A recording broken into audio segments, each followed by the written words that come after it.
আসসালামু আলাইকুম প্রিয় দর্শক, নিশ্চয়ই সবাই অনেক ভালো আছেন। ওয়াজিহাস মম কিচেনে আজকের নতুন পর্বে আপনাদের সবাইকে আমন্ত্রণ। আজ আমি আপনাদের ঘরোয়া উপকরণ দিয়ে খুব মজার একটি নাস্তা তৈরি করে দেখাবো। চায়ের সাথে এই নাস্তাটি সবারই খুব পছন্দ হবে। আর হঠাৎ করে বাসায় কোনো অতিথি চলে আসলে চট জলদি এই নাস্তাটি আপনারা তৈরি করে দিতে পারবেন। দেখবেন অতিথিরাও খুব পছন্দ করবে এই নাস্তাটি। তো আর কথা না বাড়িয়ে মূল রেসিপিতে চলে আসি। আমার আজকের এই রেসিপির মূল উপাদান হচ্ছে আলু। আলুগুলোকে আমি ছিলে এরকম লম্বা লম্বা করে মানে ফ্রেঞ্চ ফ্রাইয়ের মতো করে কেটে নিয়েছি। তারপর আলুগুলো ধুয়ে পানি ঝরিয়ে নিয়েছি।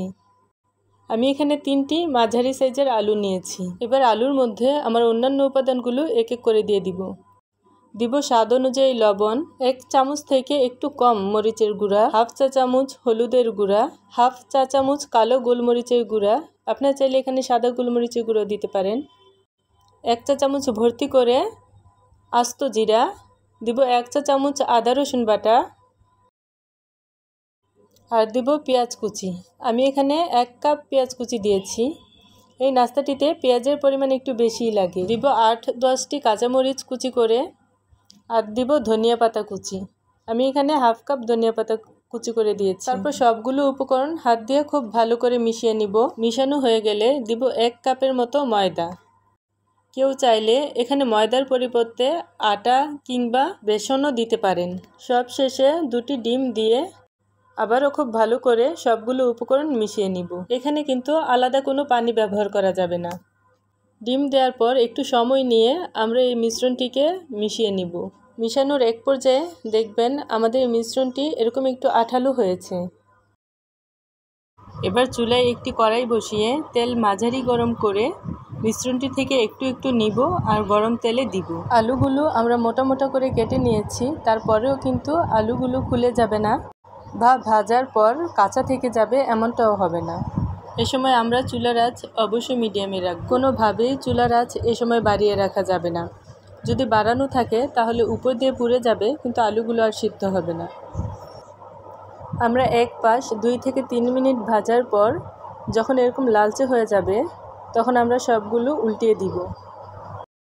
এই নাস্তাটির কী নাম দিব আমি তা জানি না, কিন্তু আমার বাচ্চারা এই নাস্তাটিকে ফ্রেঞ্চ ফ্রাই পিঠা বলে। পিঠাগুলো যদি একসাথে জোড়া লেগে থাকে তাহলেও ভয়ের কিছু নেই। আলতোভাবে খুন্তি দিয়ে চাপ দিলেই পিঠাগুলো আলাদা হয়ে যায়। এতে করে আলুগুলো কিন্তু ভাঙবে না বা ছুটে যাবে না। আপনারা দেখতেই পাচ্ছেন আমি খুন্তি দিয়ে আলতোভাবে চাপ দেওয়াতেই পিঠাগুলো কিন্তু আলাদা হয়ে গিয়েছে। এই পিঠাগুলো ভাজার সময় এত সুন্দর একটা সুঘ্রাণ বের হয় যে বাচ্চারা তখনই খাওয়ার জন্য অস্থির হয়ে যায়। পিঠাগুলো উল্টানোর পর আরও 2 থেকে 3 মিনিট ভেজে যখন এরকম কালার এসে যাবে তখন ভালো করে তেল ঝরিয়ে চুলা থেকে নামিয়ে নিব। এভাবে 2-3 ব্যাচে আমি সবগুলো পিঠা ভেজে নিব। আমি সেকেন্ড ব্যাচ পিঠাটাও আপনাদের ভেজে দেখিয়ে দিচ্ছি। আপনারা দেখতেই পাচ্ছেন পিঠাগুলো কিন্তু জোড়া লেগে আছে, আর খুন্তি দিয়ে আলতোভাবে চাপ দেওয়াতেই কিন্তু পিঠাগুলো ছুটে যাচ্ছে, আর পিঠাগুলো কিন্তু ভাঙছে না।